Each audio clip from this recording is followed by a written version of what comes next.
Yan, magandang araw po, Luzon, Visayas at Mindanao. Binabati ko kayo ng magandang araw sa mga kababayan natin sa global, sa iba't ibang bansa.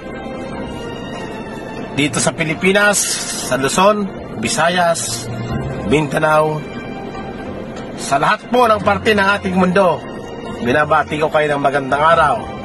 Mula po dito sa aming himpilan, sa MIB4. Ang MIB4, inyo pong napapakinggan noon sa radyo, ngayon ay mapapakinggan nyo na sa internet. Yan po ang MIB4.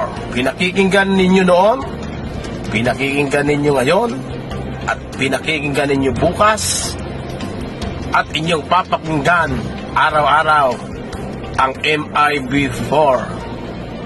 Nasa radyo, ngayon ay nasa internet na. Mga kababayan, kaya po ako nag-live at ngayon at gawa ng, ako po yung natutuwa. Gawa ng napicturan ko kasi yung isang pulis. Na yung pulis na yan, napakasimpleng tao eh.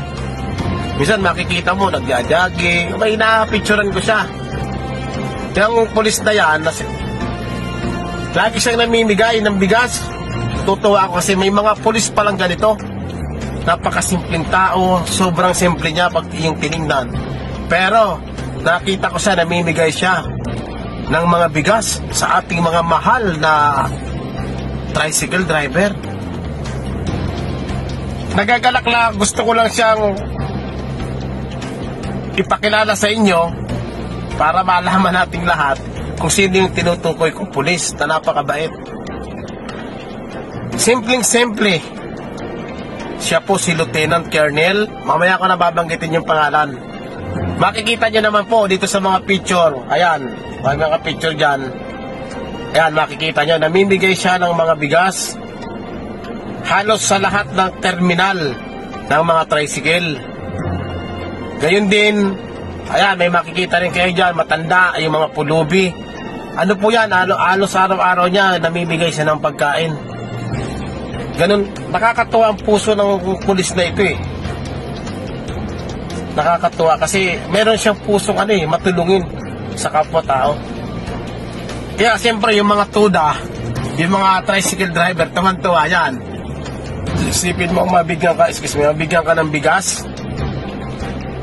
Kumbaga, hindi mo naman kaano-ano pero bibigyan ka. Napakalaking bagay po yun.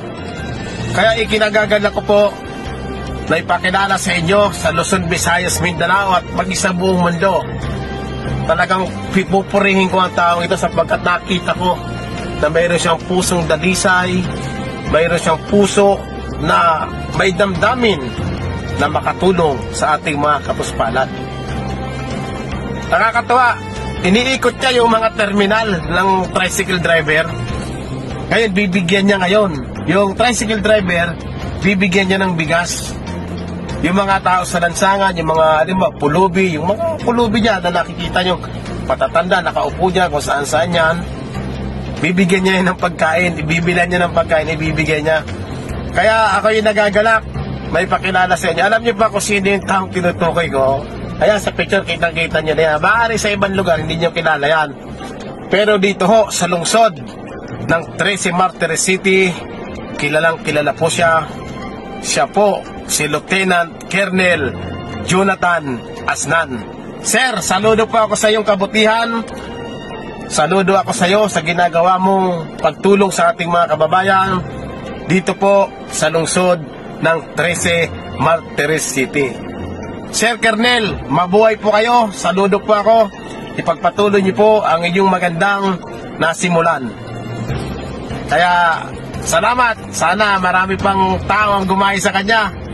Pagdating sa tulong, tumutulong sa ating mga kababayan na nangangailangan ng tulong.